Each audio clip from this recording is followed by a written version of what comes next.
Développé sur la carte Sega System 18, Alien Storm et ses monstres belliqueux envahissent les salles d'arcade en 1990. Jouable en solo ou jusqu'à 3 simultanément, selon les types de bornes, ce beat'em up au challenge corsé s'inspire allègrement de Golden Axe, tant en termes de level design que de gameplay. Rien de plus normal puisque l'on retrouve les mêmes développeurs derrière les deux titres, à savoir la talentueuse Team Shinobi, qui doit son nom au hit éponyme mettant en scène le célèbre ninja de Sega, première production de l'équipe. Moins célèbre que Golden Axe et son univers heroic fantasy attrayant, Alien Storm ne manque pourtant pas de qualité.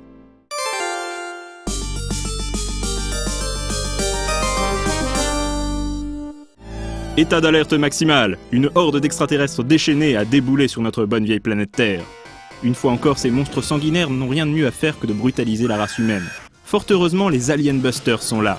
En effet, quand Garth, Karen et le robot Scooter ne tiennent pas l'Alien Burger, un camion de restauration rapide faisant la joie des gourmets, ils combattent les extraterrestres avec des gadgets high-tech de premier choix. Le jeu met donc à notre disposition 3 personnages jouables via un écran de sélection faisant clairement référence à Golden Axe, le fameux squelette ayant ici laissé place à un terrifiant crâne métallique évoquant Terminator. Chaque Alien Buster possède une arme et une attaque spéciale qui lui est propre. Ainsi, le vaillant Garth utilise un canon à rayon foudroyant, la belle Karen un bon gros lance-flamme et Scooter, clone grisâtre de C3PO, un fouet laser. De quoi en découdre avec des vagues incessantes d'ennemis le temps de 6 missions débordant d'action. S'il est également possible de porter des coups en combat rapproché, de charger violemment un assaillant après une petite course ou d'effectuer des roulades au sol pour se sortir d'une situation délicate, la palette de coups proposée s'avère tout de même moins complète que dans Golden Axe, car contrairement à celui-ci, il est impossible de chevaucher des créatures. Dans l'absolu, cela reste tout de même très honnête. Quant à l'attaque spéciale, qui s'en prend à toutes les menaces présentes à l'écran, elle consomme une jauge d'énergie qu'il faudra alimenter en glanant des recharges. Celles-ci apparaissent principalement après avoir rossé certains agresseurs ou lors de phases simulant une vue à la première personne. Défoulant au possible, ces passages exigent de zigouiller un maximum d'ennemis, de tout détruire afin de glaner des bonus et si possible de secourir des survivants.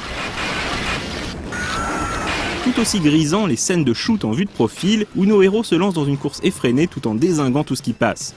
Bref, il émane de ces niveaux survoltés une volonté manifeste d'éviter l'aspect linéaire propre au genre beat'em up.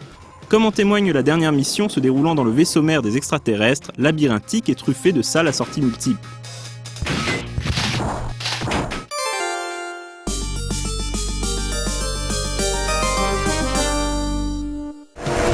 En plus de toutes les qualités que nous venons d'énumérer, Alien Storm s'avère également très appréciable grâce à une multitude de petits détails. Le gamer de bon goût appréciera la courte séquence d'introduction précédant chaque mission, reprise directement de Golden Axe, ou encore de voir les monstres se cacher dans les poubelles ou prendre possession de corps humains sous votre nez. Si les hommages aux autres productions de la Team Shinobi comme Altered Beast ou Shinobi sont présents, c'est évidemment Golden Axe, que nous avons cité à plusieurs reprises dans cette émission, qui est le plus souvent gratifié de clins d'œil. On ne s'étonnera d'ailleurs aucunement de voir le nain Julius Thunderhead, l'une des têtes d'affiche de ce grand classique de Sega, faire partie des juges vous attribuant une note après chaque game over. Si le titre a connu diverses adaptations plus ou moins heureuses sur Master System, Atari ST, Amiga, Commodore 64, ZX Spectrum ou encore Amstrad CPC, le portage le plus fidèle est bien celui qui a honoré la Mega Drive.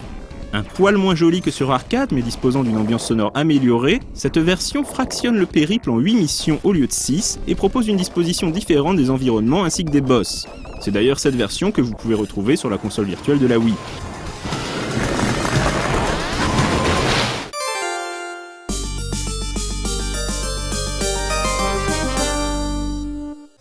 Très divertissant et baignant dans une délicieuse ambiance de série Z, Alien Storm reste l'un des meilleurs jeux d'action des années 90. Ce n'est peut-être pas le plus célèbre de sa catégorie, mais il n'en demeure pas moins très agréable à pratiquer aujourd'hui encore. Assisterons-nous un jour au retour triomphal des Alien Busters ? Difficile à dire, mais les fans de cette équipe de choc ont pu récemment retrouver le robot Scooter dans le casting de Project X Zone, un tactical RPG sur Nintendo 3DS réunissant des stars de Sega, Namco Bandai et Capcom. Doit-on y voir le signe d'un éventuel comeback ? Rien n'est moins sûr, mais pour le coup, on supplierait presque les envahisseurs de l'espace de revenir nous dévorer.